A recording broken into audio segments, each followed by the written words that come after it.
You can be my secondary if you can handle it, she announced at a party. So I revoked her key and her status. Now she's sick, robbed, and I genuinely don't care. Hey viewers, before we move on to the video, please make sure to subscribe to the channel and hit the like button if you want to see more stories like this. Thanks. The bass from the speakers was a physical thing, thumping against my chest like a second heartbeat. I leaned against the kitchen counter, clutching a lukewarm beer I didn't really want, and tried to look like I was having a profoundly spiritual time. Chloe's friend, Maya, had described this party as a vibrational gathering of aligned souls. So far, it seemed to involve a lot of expensive vodka, someone burning Palo Santo so aggressively it made my eyes water, and a guy in a linen shirt explaining how his astrological chart made him bad at answering texts. My eyes found Chloe, as they always did. She was across the room, caught in a bubble of laughter with Jake. He said something, and she threw her head back, a gesture that was once so familiar to me, now felt like a performance for a new audience. Jake, the visionary digital nomad who supposedly funded his travels through dropshipping and energy work. He placed a hand on her arm, and she didn't shake it off. A memory, sharp and unwelcome, flashed behind my eyes. Me, on my knees under the sink in our apartment, wrestling with a stubborn U-bend. Chloe was holding a flashlight, complaining about the smell. It's just so gross, Alex. Can't we just call someone? I told her it was fine. I could handle it, saving us $200. When I finally twisted it free, spraying water everywhere, she'd laugh that real, unforced laugh of hers and called me her domestic hero. The smell of Drano and her pride felt more real than whatever this was. The laughter across the room peaked. Jake caught my eye over Chloe's shoulder. He didn't look away. He just offered a slow, smug smile that didn't reach his eyes before turning back to her. That's when Chloe picked up a spoon and started tapping it against her glass. Everyone, hey, everyone, listen up. The music was lowered. A dozen faces, flushed with alcohol and pseudo-spirituality, turned toward her. She beamed, pulling Jake to the center of the room, lacing her fingers with his. My stomach tightened into a cold, hard knot. Jake and I have had a profound awakening, she announced, her voice ringing with self-congratulation. We've been doing some deep, shared shadow work, and we've realized that traditional monogamy is such a cage for the soul. It's based on ownership, not love. It's about fear, not abundance. Polite, fascinated murmurs rippled through the crowd. They were eating it up. I just stood there, my beer forgotten, the chill from the bottle seeping into my numb fingers. She turned her gaze to me then, her expression a grotesque parody of compassion. So, Alex, baby, we're poly now. She said it like she was announcing we'd won a trip to Bali. Jake is my primary partner. We've just connected on this whole other spiritual level. Primary partner. The words hung in the air, thick and poisonous. I saw it then, the entire, pathetic script. The months of emotional distance, the whispered phone calls, the new interest in tantra and ethical non-monogamy. It was all just set dressing for this moment. Jake chimed in, his voice a lazy drawl. Yeah man, it's about compersion. You know, finding joy in your partner's joy. You should try it. Very freeing. The room was silent, all eyes on me, waiting for my reaction. Would I cry? Yell? Beg? That was the drama they were tuned in for. But a strange calm descended over me. The confusion burned away, leaving only a clear, cold certainty. This wasn't a negotiation. It was a public execution of our relationship, and I was being offered a front row seat to my own demotion. I pushed off from the counter. The movement was smooth, deliberate. I didn't look at any of them as I walked toward Chloe. I focused only on her, seeing the first flicker of uncertainty in her eyes as I approached. The smugness on Jake's face began to falter. I reached into my pocket and pulled out my keys. The familiar weight of them in my hand. The key to my car. The key to my parents' house. And the key to my apartment. The one on the lease I signed alone. The one I'd welcomed her into. I worked the apartment key off the ring. The metallic click echoed in the quiet room. I held it up, pinched between my thumb and forefinger. My voice, when I finally spoke, was low and flat. It didn't sound like mine.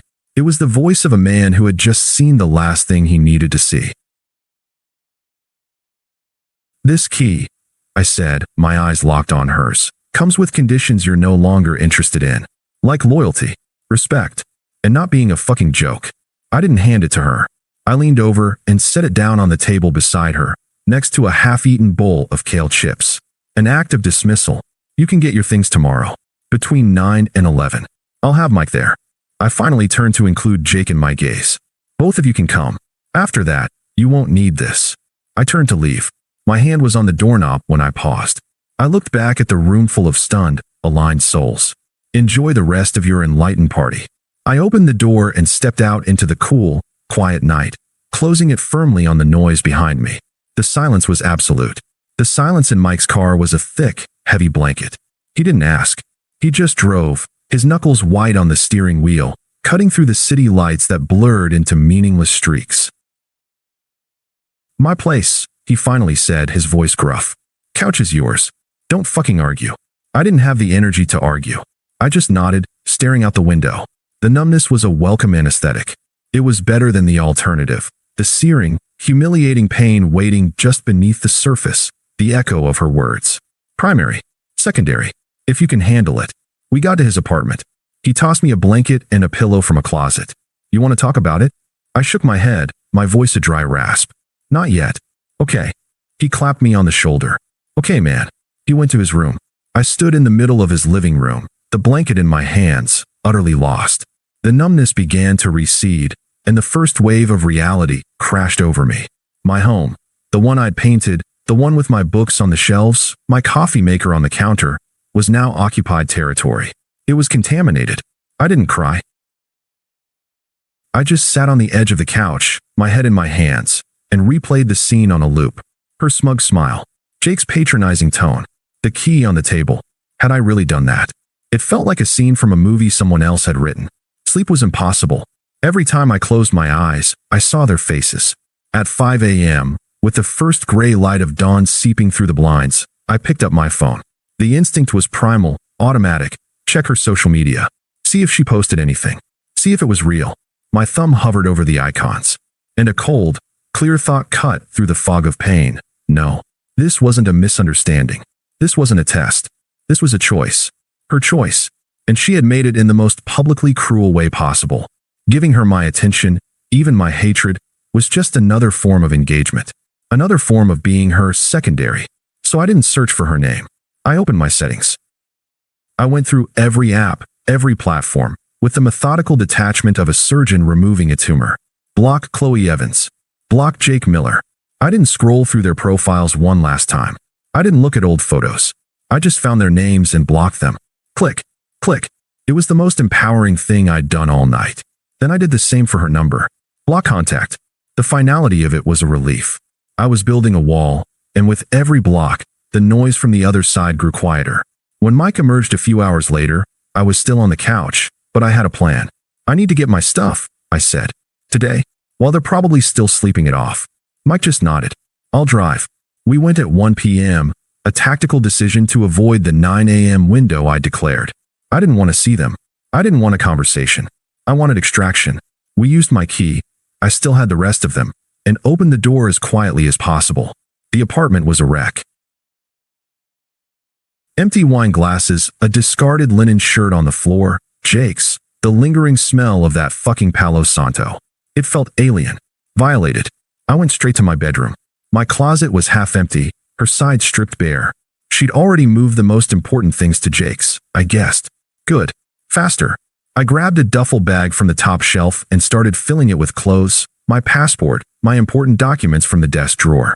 I left anything that was a us thing. The throw blanket her mom had given us. The stupid novelty mugs we'd bought on a trip. I didn't want any of it. It was all just evidence of a case that was now closed. Mike stood guard in the living room, a silent sentinel. He picked up a book from the coffee table, one of my favorites. You want this? I glanced at it. It had been on my nightstand. She'd probably moved it to make room for one of Jake's crystal grids, or whatever. No, I said, my voice even. Leave it. It was just a book. I could buy another one. I wanted a new one that didn't have the ghost of my old life clinging to its pages. The whole process took 20 minutes. We didn't speak. We just moved, efficient and quiet. As I zipped up the duffel bag, my eyes fell on the table where I'd left the key last night. It was gone. I took a final look around. This had been my home. Now it was just a set for someone else's bad drama. I felt a twinge of something. Loss, maybe, but it was distant, like hearing an argument from another room. Let's go, I said to Mike. We left, closing the door on the emptiness. I didn't look back. The next few days were a blur of routine. I called my landlord, explained there'd been a breakup and that my ex would be moving out, and that I would be staying on alone. He was surprisingly cool about it. I went to work. I answered emails. I went to the gym with Mike and pushed weights until my muscles screamed and my mind went blessedly blank. I didn't talk about her. When Mike asked, I'd just say, I'm fine, and change the subject. I wasn't fine, but I was functional. The pain was there, a constant dull ache, but it was being slowly encased in layers of concrete. Every block number, every completed workout, every night I spent on Mike's couch without checking my phone was another layer. I was building a new foundation, and it was quiet, and it was lonely, and it was entirely my own. The silence wasn't empty anymore. It was full of my own choices. And for now, that was enough. 2 weeks of radio silence. I'd moved back into the apartment after Mike, and I did a full exorcism with bleach and new bed sheets. It was mine again. The silence was my own. My phone buzzed. Mike. Mike, hey. You breathing? Me. Still breathing. Working. Mike, okay. Look, I'm only telling you this so you don't hear it from some idiot. Jake moved in. I stared at the text. I felt nothing. No jealousy, no anger. It was like reading a news headline about a country I'd never visited. Me, figured. THX for the intel. Mike, that's it. THX for the intel. Me, what else is there? He didn't reply for a minute. Mike, fair enough. He's a mooch, by the way. Sarah's pissed. He borrowed her iPad for a meditation app and sold it. A month later, another report. This one came via a late-night call. Mike's voice was different. No longer cautious. It was grimly satisfied. Okay, he said. You need to hear this. It blew up. I put him on speaker, kept folding my laundry. Jake gave her chlamydia. I stopped folding. Not out of shock, but out of a sheer, morbid appreciation for the poetic justice. When she confronted him, he laughed. Said he was exploring a connection with some girl from his yoga class. His tertiary partner, he called her. Mike's impression of Jake's vapid tone was spot on. He said if Chloe was truly poly and enlightened, she wouldn't be so attached to outcomes or hung up on possessive biological dramas. Then he packed his bag and left. Took her TV and her vintage record player. I let out a long, slow breath. I could see it all perfectly. The dramatic confrontation. His weaponized spirituality. Her world dissolving into the very chaos she'd romanticized. Is she okay? The question was automatic, a reflex from a forgotten life. Physically? Probably. Otherwise, her life is a dumpster fire. The friend group is funleh, split. Half think she's a victim, the other half think she's a fool who got what was coming. Okay, I said. The word was final. It meant the subject is closed. That's it. Okay, Mike echoed, just as he had weeks before. Mike, I said, my voice calm. Her disaster is not my disaster. I'm hanging up now. I've got laundry to finish. The first text came from an unknown number that night. Unknown. Alex, please. I made a huge mistake. I deleted it. I didn't block the number. Indifference was a stronger message. The next day, another. Unknown. He used me. He was a monster.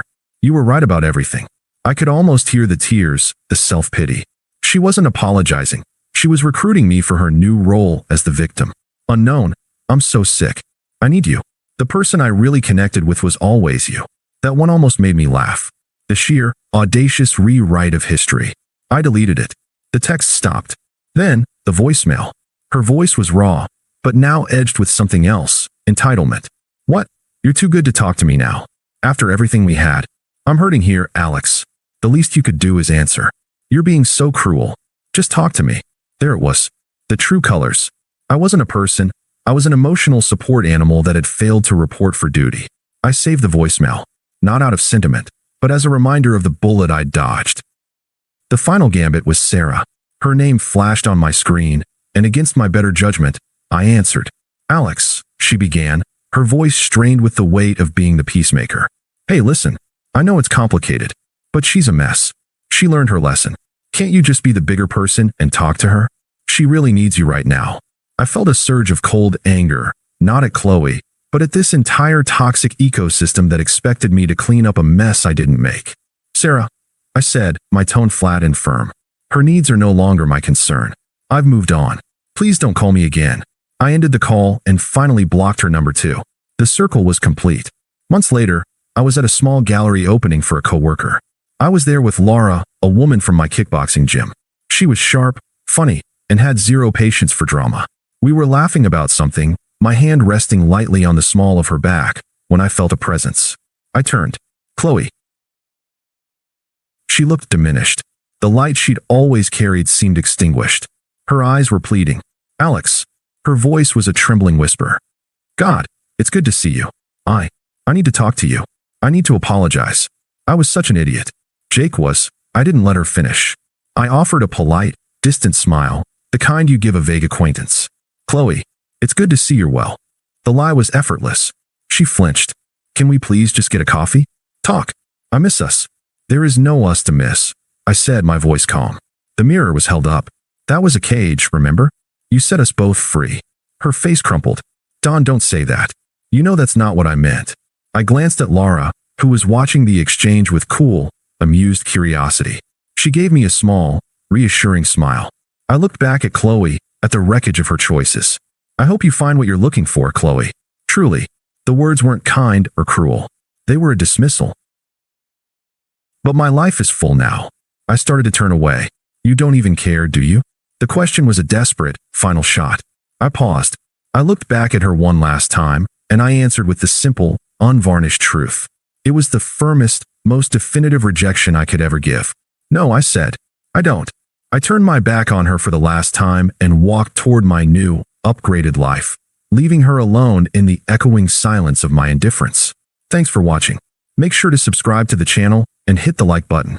What do you think about this story? Share it in the comments.